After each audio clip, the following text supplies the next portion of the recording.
बिस्मिल्लाहिर्रहमानिर्रहीम। अस्सलाम वालेकुम। आई एम मुआज़ रसूल, your professor of physics. Students, आज हमने इस लेक्चर में आपका न्यूक्लियर फिज़िक्स का पोर्शन डिस्कस करना है और इस सिलसिले में हम लोगों ने एटॉमिक न्यूक्लियस से लेकर तो रेडिएशंस डिटेक्टर तक की डिस्कशन करनी है। सो आइए बहुत ज़्यादा टाइम ज़ाया किए बगैर अपनी बात शुरू करते हैं।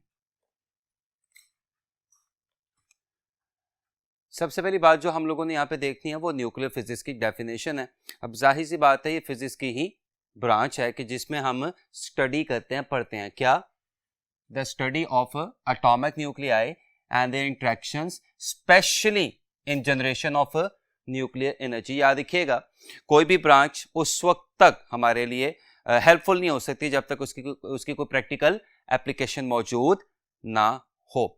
और न्यूक्लियर फिजिक्स की one of the biggest applications is of course nuclear fission reaction and nuclear fusion reaction, जो आप इसी आर्टिकल्स में इन्हीं चैप्टर्स में आगे जाके पढ़ेंगे। और आपने पढ़ा भी होगा कि इवेंचुअली न्यूक्लियर फिजिक्स में हमारी दिलचस्पी का बायस न्यूक्लियर से हासिल होने वाली vast amount of enormous energy होती है। चलें इस पर डिस्कशन बाद में। सबसे पहले जो हमने कॉन्सेप्ट देखना है वो एटॉमिक न्यूक्लियस का है, लेकिन उससे पहले कुछ एमसीक्यू के रिजल्ट मैंने यहाँ पे पहले से लिख दिए हुए हैं जो अक्सर पूछे जाते हैं। यानी न्यूक्लियस किसने डिस्कवर किया था? रदरफोर्ड ने। इलेक्ट्रॉन किसने डिस्कवर किया था? जे थॉमसन ने। प्रोटॉन किसने डिस्कवर किया था? गोल्डस्टाइन ने। और न्यूट्रॉन किसने डिस्कवर किया था? One of the very famous scientist James Chadwick ने। चलिए आगे बात को लेकर चलते हैं। Atomic nucleus, size of nucleus is about 10⁻⁻15 to 10⁻⁻40 metre which is 10⁻5 times less than the radius of a atom। अब जाहिर सी बात है nucleus is a part of the atom, तो एटम का साइज बड़ा होगा, न्यूक्लियस का साइज छोटा होगा। न्यूक्लियस एटम के ऑलमोस्ट कहाँ पे लाई कर रहा होता है? सेंटर पे लाई कर रहा होता है। सारे का सारा पॉजिटिव चार्ज और एटम की मास का 99.9% हिस्सा किस में लाई कर रहा होता है? न्यूक्लियस में लाई कर रहा होता है। न्यूक्लियस के अंदर दो तरह के पार्टिकल्स होते हैं, दोनों की मैसेज तकरीबन क्या होती है? सेम होती है, लेकिन एक पार्टिकल पे पॉजिटिव चार्ज अस्यूम किया गया है और दूसरा पार्टिकल न्यूट्रल होता है। जिस पार्टिकल पे चार्ज है और हमने कौन सा चार्ज अस्यूम किया हुआ है? पॉजिटिव चार्ज अस्यूम किया हुआ है, उस पार्टिकल को क्या नाम दिया जाता है? प्रोटॉन का, कि जिसकी मास क्या होती है? 1.673 इंटू 10⁻⁻27 किलोग्राम या 1.007276 U। और दूसरा पार्टिकल जिस पे कोई चार्ज नहीं होता, वो भी न्यूक्लियस के अंदर ही होता है, that is known as neutron, कि जिसकी मास क्या होती है? 1.675 इंटू 10⁻⁻27 किलोग्राम और 1.008665 U। और प्रोटॉन और न्यूट्रॉन ये दोनों मिलके क्या कहलाते हैं? न्यूक्लियॉन्स। न्यूक्लियॉन्स यानी इनमें क्या आ जाते हैं? Protons and neutrons. न्यूक्लियॉन्स जिनका घर न्यूक्लियस हो, न्यूक्लियॉन्स यानी न्यूक्लियस में रहने वाले। सो न्यूक्लियस में दो किस्म के ही पार्टिकल्स होते हैं, प्रोटॉन्स एंड न्यूट्रॉन। जैसे कि मैं पहले बता चुका हूं, दोनों की मास तकरीबन आपको क्या दिखाई दे रही है? सेम दिखाई दे रही है। हाँ, न्यूट्रॉन की मास प्रोटॉन से थोड़ी सी क्या होती है? ज्यादा होती है। न्यूट्रॉन पे कोई चार्ज नहीं होता, न्यूट्रल पार्टिकल है इसलिए न्यूट्रॉन कहा जाता है। और प्रोटॉन पे चार्ज होता है, और हमने प्रोटॉन पे कौन सा चार्ज अस्यूम किया हुआ है? पॉजिटिव चार्ज अस्यूम किया हुआ है। अगरचे न्यूक्लियस का हिस्सा नहीं है बल्कि एटम का हिस्सा है, लेकिन इलेक्ट्रॉन भी यहाँ पे डिस्कस कर लेते हैं कि इलेक्ट्रॉन की मास कितनी होती है? 9.3 इंटू 10⁻⁻31 किलोग्राम या 0.00055 U। जैसे कि मैं बार बार बता चुका हूं, न्यूट्रॉन पे कोई चार्ज नहीं होता और प्रोटॉन और इलेक्ट्रॉन पे एक दूसरे से ऑपोजिट चार्ज होता है। प्रोटॉन पे हमने कौन सा चार्ज अस्यूम किया हुआ है? पॉजिटिव। इलेक्ट्रॉन पे हमने कौन सा चार्ज अस्यूम किया हुआ है? नेगेटिव। रिमेंबर, अगर उल्टा भी कर देंगे तो कोई फर्क नहीं पड़ेगा, लेकिन अब हमारी कन्वेंशन है और इतनी स्ट्रॉन्ग कन्वेंशन है कि इसको ऑलमोस्ट रूल का दर्जा मिल गया हुआ है। प्रोटॉन और इलेक्ट्रॉन की मैसेज में जमीन आसमान का फर्क है, लेकिन प्रोटॉन और इलेक्ट्रॉन पे चार्ज की अमाउंट बिल्कुल सेम होती है। वो अलग बात है कि एक दूसरे से ऑपोजिट चार्ज रखने की वजह से हमने प्रोटॉन पे कौन सा चार्ज अस्यूम कर लिया हुआ है पॉजिटिव, और इलेक्ट्रॉन पे कौन सा चार्ज अस्यूम कर लिया हुआ है नेगेटिव। यही वजह कि आप देख सकते हैं कि न्यूट्रॉन पे कोई चार्ज नहीं, जबकि प्रोटॉन और इलेक्ट्रॉन पे चार्ज की अमाउंट आपको सेम दिखाई दे रही है, 1.6 × 10⁻⁻19 कूलम, बट प्रोटॉन पे चार्ज की टाइप पॉजिटिव है और इलेक्ट्रॉन पे चार्ज की टाइप नेगेटिव है। अब इसमें जो बार बार मैंने ये यहां पे यूनिट लिखा किलोग्राम किलोग्राम, ये तो आपको पता है मैथ्स का यूनिट है। You is also the unit of maths. इसको यू भी कहा जाता है यानी यूनिट भी कहा जाता है, और इसको AMU भी कहा जाता है, एटॉमिक मास यूनिट भी कहा जाता है। कार्बन 6C12 की मास का 12वां हिस्सा, यानी कार्बन 6C12 की मास को आप किससे डिवाइड कर दें, 12 से डिवाइड कर दें तो जो आंसर आएगा दैट विल बी 1U, और आंसर क्या होता है 1.6606 × 10⁻27 किलोग्राम। और जब आप इस मास को यानी 1.6606 × 10⁻27 किलोग्राम यानी 1 AMU को किस में कन्वर्ट करेंगे, एनर्जी में कन्वर्ट करेंगे, तो आपको कितनी एनर्जी हासिल होगी 931 MeV। MCQs के रिजल्ट आपको बहुत ज्यादा दिखाई दे रहे हैं। मसलन AMU क्या होता है, AMU is basically 1/12 of the mass of 6C12। AMU kilogram wise किसके बराबर होता है 1.6606 × 10⁻27 किलोग्राम। और जब आप AMU को एनर्जी में कन्वर्ट करते हैं तो आपको कितनी एनर्जी हासिल होती है 931 MeV की एनर्जी हासिल होती है। कुछ और डेफिनेशंस, कुछ और बिहेवियर्स जो हमने न्यूक्लियस के सिलसिले में डिस्कस करने हैं। उसके सिलसिले में सबसे पहला एटॉमिक नंबर, या जिसको एटॉमिक चार्ज नंबर भी कहा जाता है। मैं फिर बोल रहा हूं, इसको एटॉमिक नंबर भी कहा जाता है और इसको एटॉमिक चार्ज नंबर भी कहा जाता है। और ये क्या होता है, number of protons inside the nucleus. या अगर एटम की बात करें तो चूंकि एटम ऑन द होल क्या होता है, न्यूट्रल होता है, तो न्यूक्लियस में जितने प्रोटॉन्स होंगे न्यूक्लियस के बाहर उतने ही क्या होंगे, इलेक्ट्रॉन भी होंगे। इसका मतलब एटॉमिक नंबर या atomic charge number is basically number of protons inside the nucleus और number of electrons outside the nucleus. किससे रिप्रेजेंट किया जाता है, Z से। अगला देखें मास नंबर, कि जिसको एटॉमिक मास नंबर भी कहा जाता है, number of nucleons inside the nucleus, यानी न्यूक्लियस में प्रोटॉन्स प्लस न्यूट्रॉन्स की तादाद। किससे रिप्रेजेंट किया जाता है, A से। And the next one is neutron number, which is of course number of neutrons inside the nucleus, और इसको निकालने का तरीकाकार क्या होगा, A - Z। एक एग्जांपल लेते हैं। मेरे पास एक कार्बन का आइसोटोप था 6C14, मुझे कहा गया इसका नंबर एनालिसिस करें। तो जरा ध्यान से देखिएगा, सबसे पहली चीज इसका एटॉमिक नंबर आपको कितना दिखाई दे रहा है, 6। याद रखिएगा किसी भी न्यूक्लियाई को लिखने का तरीकाकार क्या होता है, ZXA। इसमें X क्या शो कर रहा है कि किस एलिमेंट या किस न्यूक्लियस की बात हो रही है, इसमें Z क्या शो कर रहा है, एटॉमिक नंबर, और टॉप पे लिखा हुआ A क्या शो कर रहा है, मास नंबर। तो जब मैं 6C14 लिखता हूं तो इसमें X क्या है, C यानी कार्बन, यानी नेचर क्या है एलिमेंट की, कार्बन, और इसमें 6 क्या है एटॉमिक नंबर, और 14 क्या हो जाएगा, मास नंबर। अब मैं इसका नंबर एनालिसिस आगे लेके चलूं तो नंबर ऑफ प्रोटॉन्स 6C14 के न्यूक्लियस में नंबर ऑफ प्रोटॉन्स कितने होंगे, जैसे कि अभी मैंने आपको बताया Z यानी 6। नंबर ऑफ इलेक्ट्रॉन्स, अगर ये एटम है और एटम ऑन द होल क्या होता है, न्यूट्रल होता है, तो इसका मतलब जितने न्यूक्लियस में प्रोटॉन्स मौजूद होंगे उतने ही न्यूक्लियस के बाहर इलेक्ट्रॉन मौजूद होंगे। तो नंबर ऑफ इलेक्ट्रॉन्स भी क्या आ गया, Z यानी 6। एंड फाइनली नंबर एनालिसिस में लास्ट बात, नंबर ऑफ न्यूट्रॉन्स।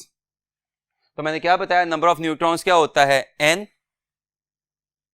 और N कैसे निकलता है, A - Z। Now what is A, 14, what is Z, 16, तो क्या आ जाएगा 8। इसका मतलब ये जो आइसोटोप है, इस आइसोटोप का एटॉमिक नंबर कितना हुआ, 6, कार्बन के इस आइसोटोप का एटॉमिक नंबर कितना हुआ 6, मास नंबर कितना हुआ 14, इसमें नंबर ऑफ प्रोटॉन्स कितने हैं 6, इसमें नंबर ऑफ न्यूट्रॉन्स कितने हैं 8, और इसमें नंबर ऑफ इलेक्ट्रॉन्स कितने होंगे वो भी 6, अगर हम एटम की बात करें, चूंकि atom on the whole neutral होता है। अभी मैंने ये नंबर एनालिसिस करते हुए 6C14 के लिए कोई 2 या 3 दफा एक वर्ड, एक लफ्ज यूज किया, आइसोटोप। तो मेरी अगली बात यही है, आइसोटोप 2 या 2 से ज्यादा एक ही एलिमेंट के ऐसे एटम्स कि जिनका एटॉमिक नंबर क्या हो सेम हो और मास नंबर क्या हो डिफरेंट हो, वो एक दूसरे के क्या कहलाते हैं आइसोटोप्स कहलाते हैं। लिखा भी हुआ है same atomic number different mass number. For example hydrogen के ये 3 आइसोटोप्स 1H1, 1H2, 1H3, तीनों के एटॉमिक नंबर आपको क्या दिखाई दे रहे हैं 1, और तीनों के मास नंबर आपको क्या दिखाई दे रहे हैं डिफरेंट। तो these are the 3 isotopes of hydrogen. For example helium के 2 isotope 2He3, 2He4। So isotopes are the atoms of the same element having same atomic number but different mass number. इनके बरक्स आइसोबार्स क्या होते हैं, ये different elements के ऐसे atoms होते हैं कि जिनके मास नंबर सेम हो, एटॉमिक नंबर डिफरेंट हो। यानी इनके लिए मास नंबर सेम होता है, एटॉमिक नंबर डिफरेंट होता है। लेकिन याद रखिएगा आइसोटोप्स एक ही एलिमेंट के मुख्तलिफ एटम्स थे, आइसोबार्स डिफरेंट एलिमेंट्स के मुख्तलिफ एटम्स हैं। इससे आप आइसोबार्स में एग्जांपल देख रहे हैं 6C14, 7 and 14, नाइट्रोजन और कार्बन, ये आपको इनके एटॉमिक नंबर मुख्तलिफ दिखाई दे रहे हैं, मास नंबर सेम दिखाई दे रहे हैं। These are isobars. Similarly hydrogen का 1H3, हीलियम का 2He3, these are isobars. Same mass number that is 3, different atomic number that is एक का 2 और दूसरे का 1। तीसरी चीज आइसोटोन्स, सेम न्यूट्रॉन नंबर, यानी इनमें एटॉमिक नंबर सेम नहीं होंगे, मास नंबर सेम नहीं होंगे, बस क्या सेम हो जाएगा न्यूट्रॉन नंबर सेम हो जाएगा। एग्जांपल लिखी हुई है 1H3 hydrogen, 2He4 helium are isotones.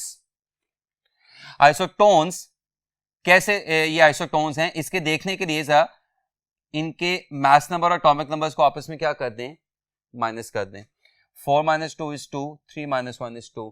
तो इसका मतलब इनके मास नंबर सेम नहीं, इनके एटॉमिक नंबर सेम नहीं, लेकिन इनमें आपको न्यूट्रॉन नंबर बिल्कुल क्या दिखाई दे रहा है सेम दिखाई दे रहा है, यानी 2। यही यहां पे भी आपको दिखाई दे रहा है 13 - 6 7, 12 - 5 7, ये दोनों आपस में आइसोटोन्स हैं। नेक्स्ट बात हम लोगों ने देखनी है वो है मास स्पेक्ट्रोग्राफ या मास स्पेक्ट्रोमीटर। ये ऐसी डिवाइस होती है जो आपको किसी भी एलिमेंट में नंबर ऑफ आइसोटोप्स की तादाद बताती है।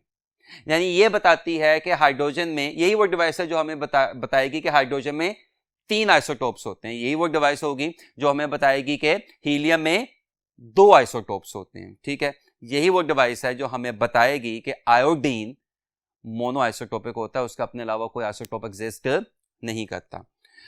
सिर्फ यही नहीं बताती कि किसी एलिमेंट में आइसोटोप्स कितने एग्जिस्ट कर रहे हैं, ये उन आइसोटोप्स को आपस में डिफरेंशिएट और आइडेंटिफाई भी करती है, अलग अलग भी कर देती है, और ये भी बताती है कि कौन सा आइसोटोप बाकी सारे आइसोटोप से अपने सर्टेन एलिमेंट में तादाद में ज्यादा है। ये फिनोमिनन या ये पैरामीटर या ये बिहेवियर क्या कहलाता है, रिलेटिव अबंडेंस। रिलेटिव का मतलब होता है के लिहाज से, यानी विद रिस्पेक्ट टू, और अबंडेंस का मतलब होता है प्लेंटीनेस। यानी ये जो रिलेटिव अबंडेंस है ये आपको क्या बता रहा है, ये जो पैरामीटर है रिलेटिव अबंडेंस का, ये आपको क्या बता रहा है कि किसी भी एलिमेंट में कोई एक आइसोटोप बाकी सबसे ज्यादा एग्जिस्ट कर रहा होगा। तो आप देखें आइसोटोप्स को हर लिहाज से आपस में ये डिफरेंशिएट करने वाली डिवाइस है, जिसको हमने मास स्पेक्ट्रोग्राफ का नाम दिया गया। हमने मास स्पेक्ट्रोग्राफ को अच्छे तरीके से समझने के लिए यहां पे एक डायग्राम भी बनाई हुई है। डायग्राम में ये चैम्बर क्या शो कर रहा है कि मैग्नेटिक फील्ड अप्लाई हुई है out of the white board या out of the plane of the paper. Detector isotopes को डिटेक्ट करने के लिए आगे जाके इंशाल्लाह देखेंगे। यहां पे आयन सोर्स है कि जिसमें आप आइसोटोप्स चार्ज्ड हालत में पैदा करते हैं, आयनिक आइसोटोप्स पैदा करते हैं with the help of a cell. यानी इस जगह पे वो एलिमेंट कि जिसके आइसोटोप्स को आपस में आपने क्या करना है, डिफरेंशिएट करना है, वो गैसियस हालत में पड़ा हुआ है। रिजल्ट क्या होगा कि जो आयनिक आइसोटोप्स हैं उनको ये जो सेल है जो इलेक्ट्रिक फील्ड ई या वोल्टेज V सप्लाई करवा रहा है, ये क्या करवाएगा, एक्सेलरेट करवाएगा। वो एक्सेलरेट होके किस में एंटर होंगे, वो एक्सेलरेट होके इस चैम्बर में एंटर होंगे। और चैम्बर में कैसे एंटर होंगे, परपेंडिकुलरली। तो जब वो चैम्बर में परपेंडिकुलरली एंटर होंगे तो मैग्नेटिक फील्ड उन पे, आपको पता है, F इक्वल्स QVB की फोर्स लगा के उन्हें डिफ्लेक्ट करवा के सर्कुलर पाथ में मूव कराना शुरू कर देगी। और वो सर्कुलर पाथ में मूव करते हुए कहां पे आके गिरेंगे, डिटेक्टर पे गिरेंगे। अब इसमें याद रखिएगा, जहां तक मास स्पेक्ट्रोग्राफ का ताल्लुक है, इसमें आपको इलेक्ट्रिक फील्ड भी सप्लाई होती दिखाई दे रही है और मैग्नेटिक फील्ड भी सप्लाई होती दिखाई दे रही है। और दोनों फील्ड्स एक दूसरे के क्या हैं, परपेंडिकुलर हैं। इलेक्ट्रिक फील्ड का काम क्या है, आइसोटोप को एक्सेलरेट करवा के चैम्बर के अंदर लेके जाना। और मैग्नेटिक फील्ड का काम क्या है, उस चैम्बर में एंटर होते हुए आइसोटोप्स को सर्कुलर पाथ में मूव करवाना। नाउ मास स्पेक्ट्रोग्राफ की बेसिक इक्वेशन है ये, m equals Q R square और 2v इंटू बी स्क्वायर। इसमें m क्या है, किसी भी आइसोटोप की मास, रिमेंबर तमाम आइसोटोप्स की मासेस डिफरेंट होगी। क्यू क्या है, किसी भी आइसोटोप का चार्ज, रिमेंबर तमाम आइसोटोप्स पे चार्ज सेम होगा, रिमेंबर आइसोटोप। v वो वोल्टेज है जो हमने अप्लाई किया हुआ है, और b वो मैग्नेटिक फील्ड है जो हमने अप्लाई की हुई है। और r क्या है, किसी भी आइसोटोप का चैम्बर के अंदर सर्कुलर पाथ में मूव करते हुए ऑर्बिटल रेडियस। तो ये क्या शो कर रहा है, ये बड़ा सिंपल सा रिजल्ट आपको शो करता दिखाई दे रहा है, क्या, m is directly proportional to r square. इसका मतलब क्या होगा कि जो आइसोटोप हल्का होगा उसका चैम्बर में रेडियस कम होगा, और जो आइसोटोप मैसिव होगा उसका चैम्बर में रेडियस ज्यादा होगा। यही वजह है क्योंकि आइसोटोप्स की मैसेज एक दूसरे से डिफरेंट होती हैं।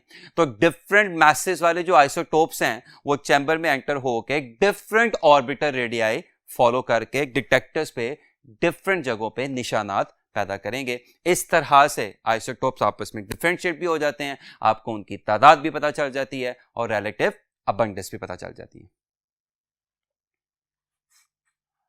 नेक्स्ट जो कॉन्सेप्ट हम लोगों ने देखना है वो है mass defect and binding energy. First करें मेरे पास एक न्यूट्रॉन है और फर्स्ट करें मेरे पास एक प्रोटॉन है। मैं न्यूट्रॉन और प्रोटॉन को मिला के क्या बनाता हूं, न्यूक्लियस। तो न्यूक्लियस की कोई मास आनी चाहिए, और वो मास किसके बराबर होनी चाहिए, जितने न्यूट्रॉन और प्रोटॉन को आपने मिला के न्यूक्लियस को बनाया है। मैं इसकी मिसाल देता हूं, रफ वैल्यूज हैं लेकिन आपको समझ आ जाएगी। फर्स्ट करें एक प्रोटॉन है, उसकी मास क्या थी, 1u। फर्स्ट करें एक न्यूट्रॉन है, उसकी मास क्या थी, 1u। और मैंने इनको मिला के क्या बनाया, एक न्यूक्लियस बनाया। तो उस न्यूक्लियस की मास क्या आनी चाहिए, 2u। जाहिर सी बात है, 1u का प्रोटॉन और 1u का न्यूट्रॉन मिलकर अगर न्यूक्लियस बना रहे हैं तो न्यूक्लियस कितना मैसिव होगा, जितने हिस्से मिलकर न्यूक्लियस बना रहे हैं, यानी 2u। But experimentally it has been found कि न्यूक्लियस की मास 2u नहीं आती बल्कि 2u से कम आती है, से 1.8u। अब जरा ध्यान से देखिएगा कि प्रोटॉन्स और न्यूट्रॉन्स की मास मिलके कितनी थी, 2u। जब ये मिले तो इन्हें मिलकर जो न्यूक्लियस बनाना चाहिए था उसकी भी मास क्या आनी चाहिए थी, 2u, लेकिन उसकी मास क्या आई, 1.8u। कितने का फर्क आ रहा है, 0.2u का। इसका मतलब न्यूक्लियस की मास हमेशा अपने न्यूक्लियॉन से कम होती है। This is known as mass defect. यानी इस एग्जांपल में 0.2u इज मास डिफेक्ट। ये मास डिफेक्ट का फॉर्मूला ZMP प्लस NMN, ये क्या है, न्यूक्लियॉन्स की मास। MP का मतलब प्रोटॉन की मास, MN का मतलब न्यूट्रॉन की मास। तो ये जो ब्रैकेट में लिखा हुआ है ये न्यूक्लियॉन्स की मास है, और MX का मतलब क्या है, मास ऑफ न्यूक्लियस। और डेल्टा M क्या है, न्यूक्लियॉन और न्यूक्लियस की मासेस में डिफरेंस। और यही डेल्टा M क्या कहलाता है, मास डिफेक्ट कहलाता है। अब सवाल पैदा होता है कि मास आखिर गई कहां, ये मास में कमी क्यों आ रही है, क्या ये मास जाया हो रही है। तो आंसर है बिल्कुल नहीं, ये मास जाया नहीं हो रही, बल्कि ये मास न्यूक्लियस बनते हुए किस में कन्वर्ट हो रही है, एनर्जी में।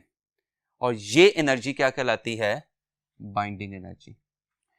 यानी उस एग्जांपल में जो 0.2u का फर्क आया था वो मास डिफेक्ट है, और ये 0.2u की मास एक्चुअली किस में कन्वर्ट हो रही है, एनर्जी में। और ये एनर्जी क्या कहलाती है, बाइंडिंग एनर्जी, जो न्यूक्लियस को सस्टेन रखने का, जोड़े रखने का बायस बनती है। और बाइंडिंग एनर्जी निकालने का फॉर्मूला बड़ा सिंपल, आइंस्टाइन की बड़ी famous equation, delta E equals delta MC square, या ये। तो डेल्टा M क्या शो करता है, मास डिफेक्ट को, और डेल्टा E क्या शो करता है, बाइंडिंग एनर्जी को। अब यहां से एक बिहेवियर सामने आ जाता है, और वो बिहेवियर क्या है कि binding energy per nucleon is directly proportional to stability, यानी बाइंडिंग एनर्जी पर न्यूक्लियन आपको क्या बताती है कि न्यूक्लियस कितना स्टेबल है। बाइंडिंग एनर्जी पर न्यूक्लियन जितनी ज्यादा होगी न्यूक्लियस उतना ही स्टेबल होता जाएगा, बाइंडिंग एनर्जी पर न्यूक्लियन जितनी कम होगी न्यूक्लियस उतना ही अनस्टेबल होता जाएगा।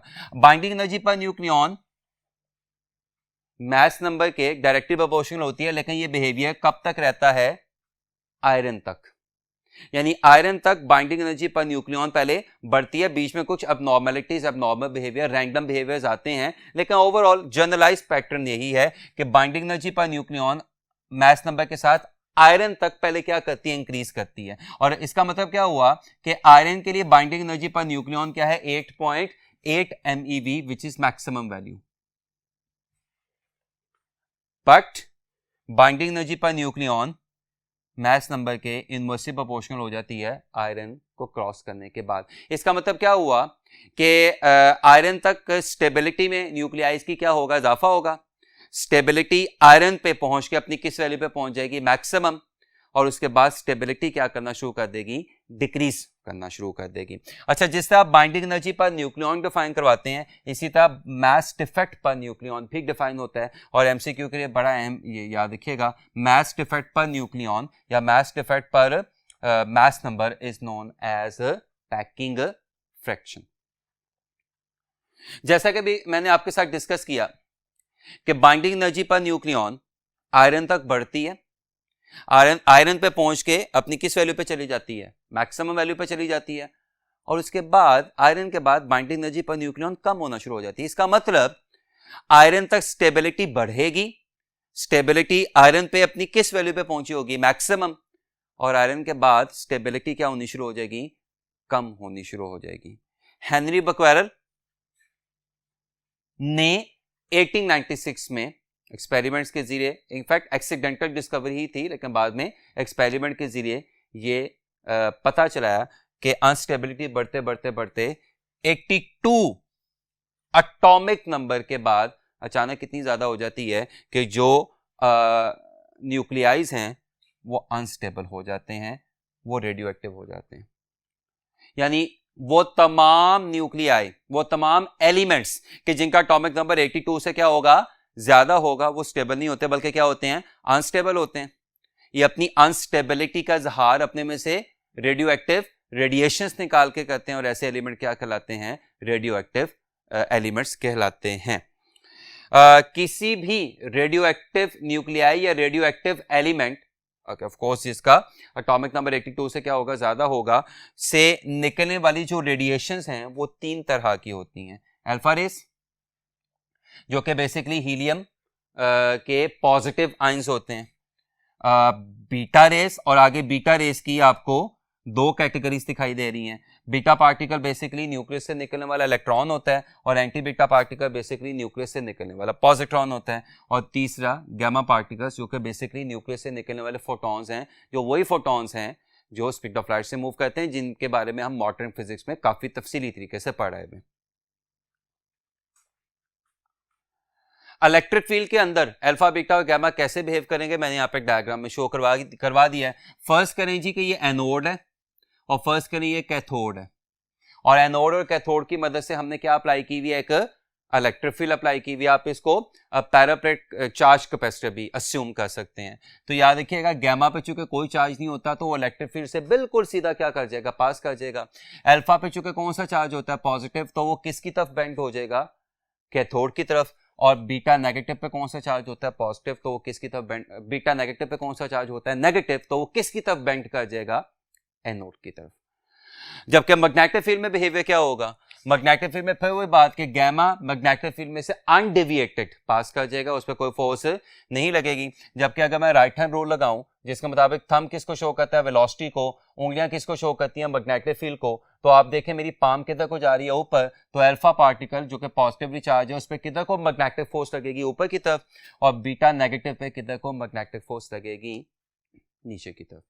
तो ये सिंपल सा एक्सपेरिमेंट हमें क्या बताता है कि अल्फा पे पॉजिटिव चार्ज होता है, बीटा पे नेगेटिव चार्ज होता है, बीटा माइनस की मैं बात कर रहा हूं, और गैमा पे कोई चार्ज नहीं होता। तो बेसिकली जो रेडिएशन है वो 3 तरह की होती हैं। वो अलग बात है कि बीटा आगे 2 कैटेगरीज में डिवाइड हो जाती है। देन काम आता है दो साइंटिस्ट का, दो पॉलिश यानी पोलैंड के साइंटिस्ट का। एक का नाम था मैरी क्यूरी, एक का नाम था Pierre Curie, of course husband and wife. दोनों साइंटिस्ट ने न्यूक्लियर ट्रांसपोर्टेशन से हमें ये चीज बताई थी कि अल्फा क्या है, बीटा क्या है और गैमा क्या है। इनके मुताबिक जब भी कोई रेडियो एक्टिव न्यूक्लियाई अपने में से क्या निकालता है, अल्फा निकालता है, यानी जब भी अल्फा डिके हो तो याद रखिएगा अल्फा निकलने से एटॉमिक नंबर में 2 की कमी आ जाती है और मास नंबर में 4 की कमी आ जाती है। तो ये क्वेश्चन अगर मैं चाहूं कि बैलेंस हो तो उसी सूरत में बैलेंस होगी जब अल्फा पे एटॉमिक नंबर कितना हो 2 और अल्फा पे मास नंबर कितना हो 4। इसका मतलब alpha is got to be nuclei, positive nuclei of helium. Remember ये जो न्यूक्लियाई है ये क्या कहलाता है, डॉटर न्यूक्लियाई, और ये जो न्यूक्लियाई है क्या कहलाता है, फादर या पेरेंट न्यूक्लियाई। मैं फिर बोल रहा हूं, ये क्या कहलाता है, डॉटर या डॉटर न्यूक्लियाई, और ये क्या कहलाता है, फादर या पेरेंट न्यूक्लियाई। अच्छा, इसी तरह जब बीटा डिके होता है कि किसी न्यूक्लियस में से क्या निकले, बीटा माइनस निकले, तो इट हैज बीन फाउंड कि जो नया एलिमेंट बनता है वो नया एलिमेंट मास नंबर तो चेंज नहीं करता, एटॉमिक नंबर में 1 का इजाफा कर जाता है। अब इसी सूरत में पॉसिबल है कि बीटा का मास नंबर क्या हो 0 और बीटा का एटॉमिक नंबर क्या हो -1। इसका मतलब बीटा इज बेसिकली इलेक्ट्रॉन। और जब किसी न्यूक्लियाई में से बीटा पॉजिटिव डिके होता है और पेरेंट न्यूक्लियाई किस में चेंज होता है, डॉटर न्यूक्लियाई में चेंज होता है, तो मास नंबर चेंज नहीं होता, एटॉमिक नंबर में 1 की कमी आ जाती है। अगेन उसी सूरत में पॉसिबल है जब बीटा पे कोई मास ना हो, प्रैक्टिकली मास इग्नोरेबल हो, और बीटा पे चार्ज क्या हो +1। इसका मतलब बीटा इज बेसिकली पॉजिट्रॉन। और जब कोई न्यूक्लियाई गैमा डिके या गैमा डिसइंटीग्रेशन करता है तो आप देख सकते हैं कि पेरेंट न्यूक्लियाई पे कोई फर्क नहीं पड़ रहा है। इसका मतलब gamma is basically chargeless massless particle moving with the speed of light, और यूनिवर्स में एक ही ऐसा पार्टिकल है, that is photon up till now. Of course process कि जिसमें फादर या पेरेंट न्यूक्लियाई डॉटर न्यूक्लियाई में कन्वर्ट हो रहा है क्या कहलाता है, न्यूक्लियर ट्रांसमुटेशन कहलाता है। नेक्स्ट जो बड़ा अहम टॉपिक हम लोगों ने देखना है वो है हाफ लाइफ। वो टाइम जिस टाइम के दौरान किसी भी रेडियो एक्टिव सैंपल में एलिमेंट्स या एटम्स की तादाद पहले के मुकाबले में क्या हो जाए, हाफ हो जाए, आधी हो जाए, वो क्या कहलाता है, हाफ लाइफ कहलाता है। The time in which half of radio active atoms decay in a sample. याद रखिएगा ये एमसीक्यू के रिजल्ट भी और आपको पता भी होने चाहिए कि जो हाफ लाइफ है वो एलिमेंट की किस पे डिपेंड करती है, नेचर पे। ये किसी फिजिकल कंडीशन पे डिपेंड नहीं करती, यानी ये सराउंडिंग के टेम्परेचर पे डिपेंड नहीं करेगी, ये सराउंडिंग के प्रेशर पे डिपेंड नहीं करेगी। ठीक है, ये एलिमेंट की अपनी बेसिक प्रॉपर्टी है। और चूंकि रेडिएशंस निकलना एक प्योर रैंडम फिनोमेना है, यानी आप कभी भी रेडिएशंस के बारे में कुछ बातें गैस नहीं कर सकते कि कब रेडिएशन निकलेगी और कौन सी रेडिएशन निकलेगी। लिहाजा इस टोटली रैंडम फिनोमेना का और स्पॉन्टेनियस फिनोमेना का मतलब क्या है कि आप किसी भी एलिमेंट की हाफ लाइफ तो मेजर कर सकते हैं, लेकिन किसी भी एलिमेंट की फुल लाइफ हमेशा क्या होगी, इन्फिनिटी। हाफ लाइफ कैसे मेजर होगी, इसके लिए फॉर्मूला लिखा हुआ है 0.693 ओवर लैम्डा, जबकि लैम्डा क्या कहलाता है, डिके कांस्टेंट। अब सवाल पैदा होता है कि ये लैम्डा हमारे पास कहां से आया। तो फर्स्ट करें, हमारे पास एक सैंपल है और उस सैंपल में इनिशियल रेडियोएक्टिव एलिमेंट्स की तादाद कितनी थी, n। मैंने उस सैंपल को डेल्टा टी टाइम क्या किया, ऑब्जर्व किया, और डेल्टा टी टाइम के बाद उस सैंपल में एलिमेंट्स की तादाद चेंज कितनी होगी, डेल्टा n। यानी n बेसिकली क्या है, initial number of radioactive elements, और डेल्टा n बेसिकली क्या है, उस नंबर में change in time delta T. तो इस फॉर्मूला से आप लैम्डा यानी डिके कांस्टेंट निकाल सकते हैं। और डिके कांस्टेंट की डेफिनेशन आपको दिखाई दे रही है, जरा ध्यान से देखिएगा। ये ऊपर वाला फैक्टर क्या है, फ्रैक्शनल चेंज इन नंबर, और नीचे वाला फैक्टर क्या है, पर यूनिट टाइम। तो यहां से डिके कांस्टेंट की डेफिनेशन आ गई, फ्रैक्शनल चेंज इन नंबर पर सेकंड के, जिसके यूनिट्स क्या होते हैं, पर सेकंड होते हैं। तो अगर आप किसी भी रेडियोएक्टिव एलिमेंट के लिए क्या निकाल लेते हैं, लैम्डा यानी डिके कांस्टेंट निकाल लेते हैं, तो आप उससे उसकी छोटी से छोटी और बड़ी से बड़ी कोई भी हाफ लाइफ कैलकुलेट कर सकते हैं। लेकिन मैं बार बार कह रहा हूं, फुल लाइफ हमेशा क्या होती है, इन्फिनिटी होती है। किसी भी रेडियोएक्टिव एलिमेंट की फुल लाइफ हमेशा इन्फिनिटी होती है। नहीं, आप हाफ लाइफ तो किसी भी रेडियोएक्टिव एलिमेंट की मेजर कर सकते हैं, आप फुल लाइफ किसी भी रेडियोएक्टिव एलिमेंट की मेजर नहीं कर सकते। व्हाइट बोर्ड दोबारा शुरू करते हैं।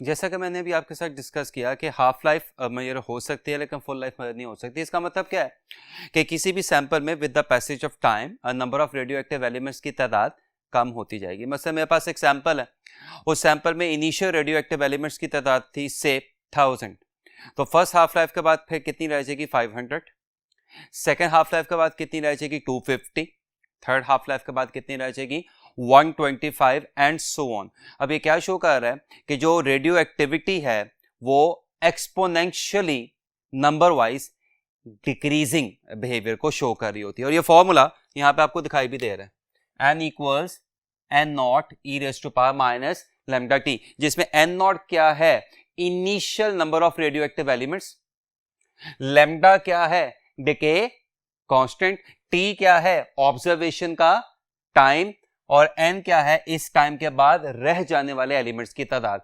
To put it up in an easy way, n not is basically initial number of radioactive elements in the sample, in the given sample, and n क्या है final number of radioactive elements after time t, यानी t टाइम गुजरने के बाद जितने elements रह गए होंगे रेडियोएक्टिव वो n है।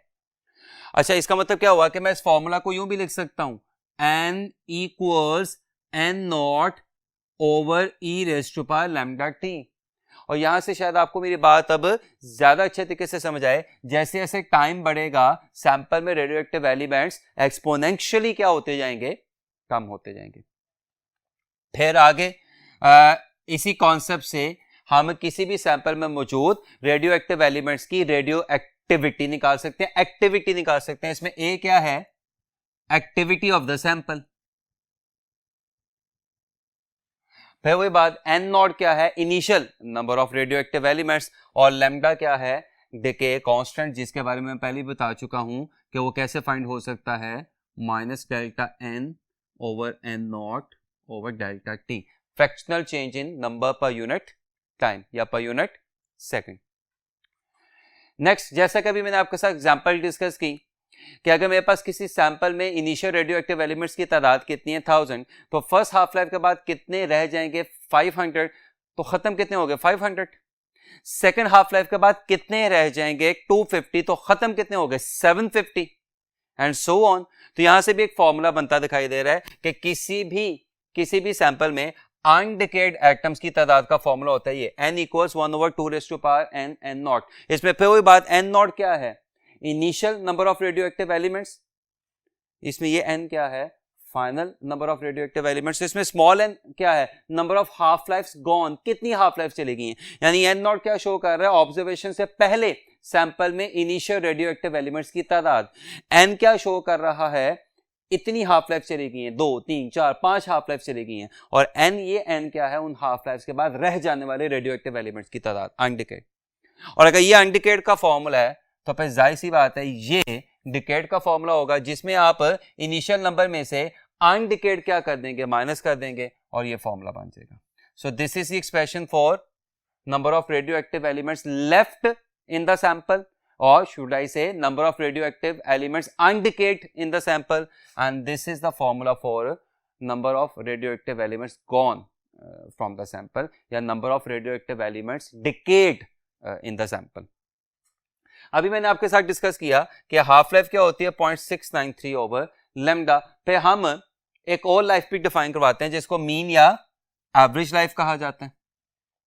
सो हाफ लाइफ क्या होगी 0.693 ओवर लैम्डा, मीन या एवरेज लाइफ क्या होगी 1 over lambda, reciprocal of lambda. MCQ का काफी अहम रिजल्ट आ गया। तो अगर मैं इन दोनों को आपस में कंपेयर करूं तो हाफ लाइफ किसके बराबर आपको दिखाई दे रहा है 0.693 T mean. This is a relationship between half life and mean life. अब एक एमसीक्यू यहां पे ध्यान से देखिएगा, if 1/16 of radioactive element is undecayed after 1 day, the half life of an element is। अब इसको करने का तरीका 1/16 का मतलब क्या है 1/2 raised to power 4। अब सवाल में अनडिकेड का वर्ड यूज हुआ हुआ है, तो मेरा फौरन ध्यान इधर जाएगा। और अनडिकेड में आपको क्या दिखाई दे रहा है, 1/2n। अब अगर मैं इसको इससे क्या करूं, कंपेयर करूं, तो 2n किससे कंपेयर हो रहा है, 2⁴ से। इसका क्या मतलब हुआ, 4 हाफ लाइफ चलेगी, 4 half lives have elapsed, 4 half lives are gone. So 1/16th radioactive undecayed होने का मतलब क्या है, 4 half lives are gone। और 4 half life कितनी देर में जा रही हैं, एक दिन में।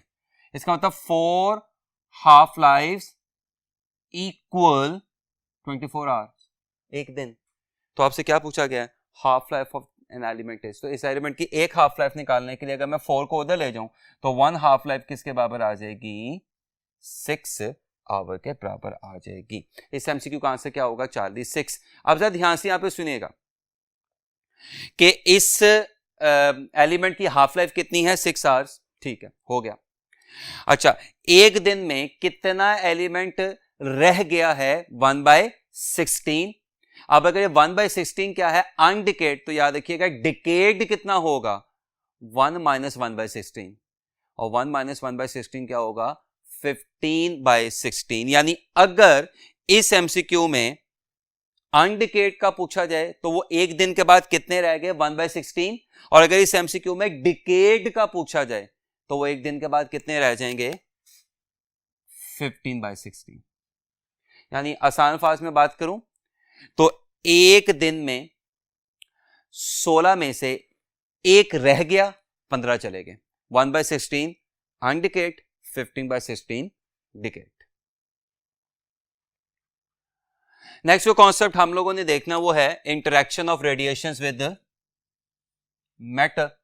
तो इसमें याद रखिएगा कि तमाम रेडिएशंस मैटर में, कि जिसमें जाहिर सी बात है सॉलिड, लिक्विड और गैसेस, ये तीनों आ जाते हैं। तमाम रेडिएशंस मैटर में आयनाइजेशन और एक्साइटेशन पैदा कर सकती है। लिखा भी हुआ है, आयनाइजेशन और एक्साइटेशन ऑफ एटम्स और molecules when radiation particle passes through a liquid और gas may be due to.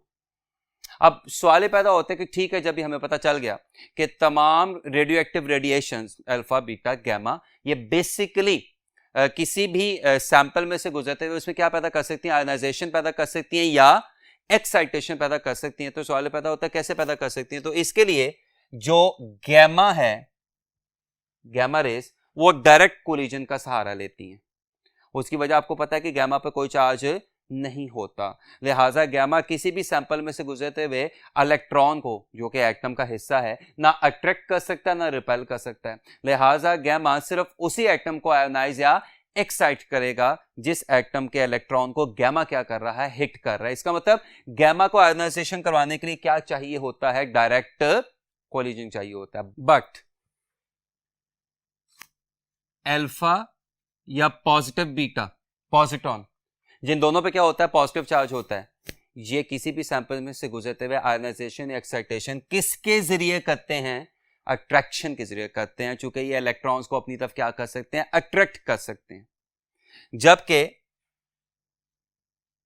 Beta negative, यानी इलेक्ट्रॉन वाला बीटा, कि जिसपे कौन सा चार्ज होता है, नेगेटिव चार्ज होता है, वो किसी भी सैंपल में से गुजरते हुए आयनाइजेशन एक्साइटेशन किसकी मदद से करता है, रिपल्शन की मदद से करता है। अब अगर इनका आपस में क्या किया जाए, कंपैरेटिव एनालिसिस किया जाए, तो याद रखिएगा आयनाइजेशन वाइज, मैं पहले आयनाइजेशन पे बहस कर लूं, अल्फा की आयनाइजेशन पावर बीटा से ज्यादा है और बीटा की आयनाइजेशन पावर गामा से ज्यादा है।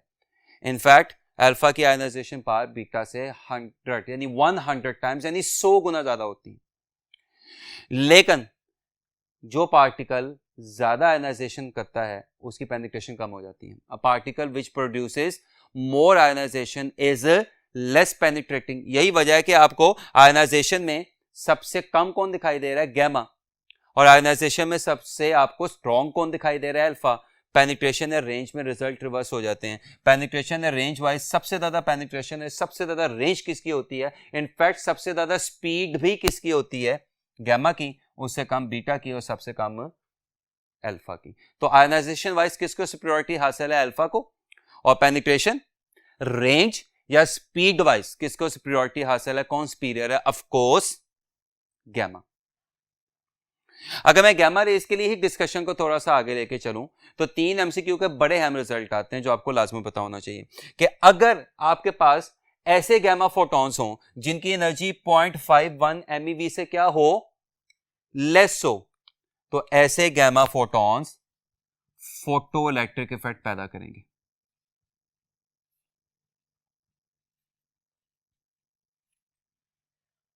लेकिन अगर आपके पास ऐसे गैमा रेस हो, ऐसे गैमा फोटॉन्स हो कि जिनकी एनर्जी 0.51 MeV से ज्यादा हो जबकि 1.02 MeV से कम हो, तो वो क्या पैदा करेंगे, कॉम्पटन्स इफेक्ट।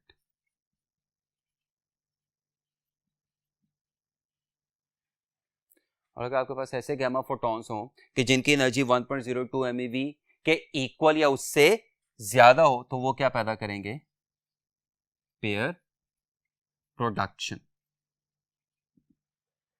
ये 3 एमसीक्यू के काफी अहम रिजल्ट आगे कि 0.51 MeV से less photo electric effect, 0.51 MeV से ज्यादा लेकिन 1.02 MeV से लेस कॉम्पटन्स इफेक्ट, और 1.02 MeV के इक्वल या उससे ज्यादा ऑफ कोर्स पेयर प्रोडक्शन।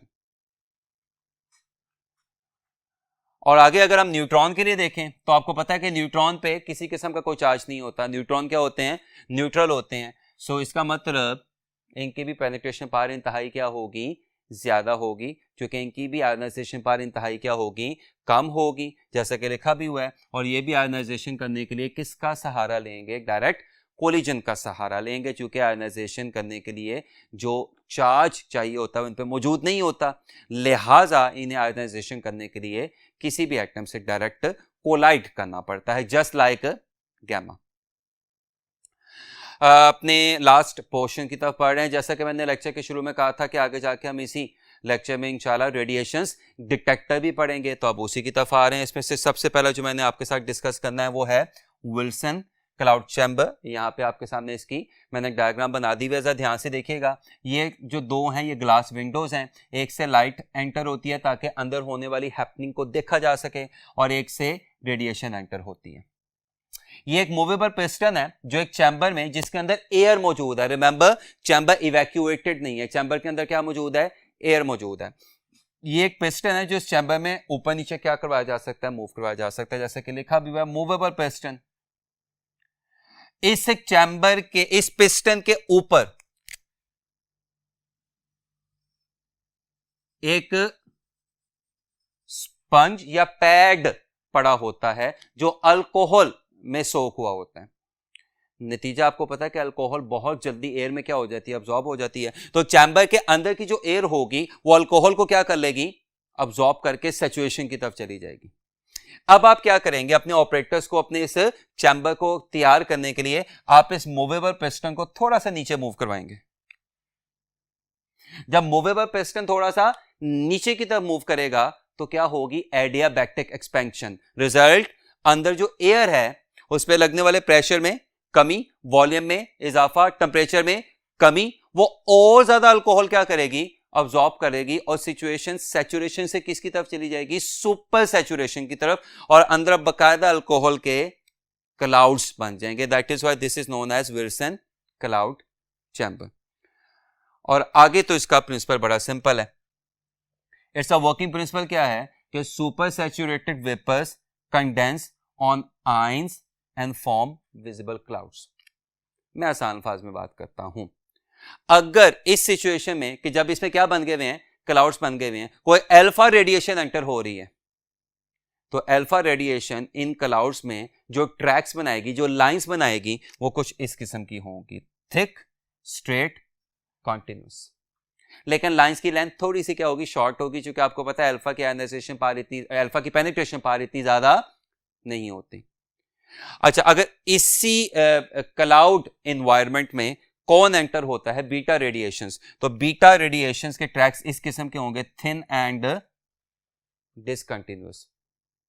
जबकि इसी क्लाउड सिमेट्री में, इसी क्लाउड अरेंजमेंट में अगर गैमा रेडिएशन एंटर होती है तो गैमा किसी किस्म के कोई डेफिनेट ट्रैक्स नहीं बनाती।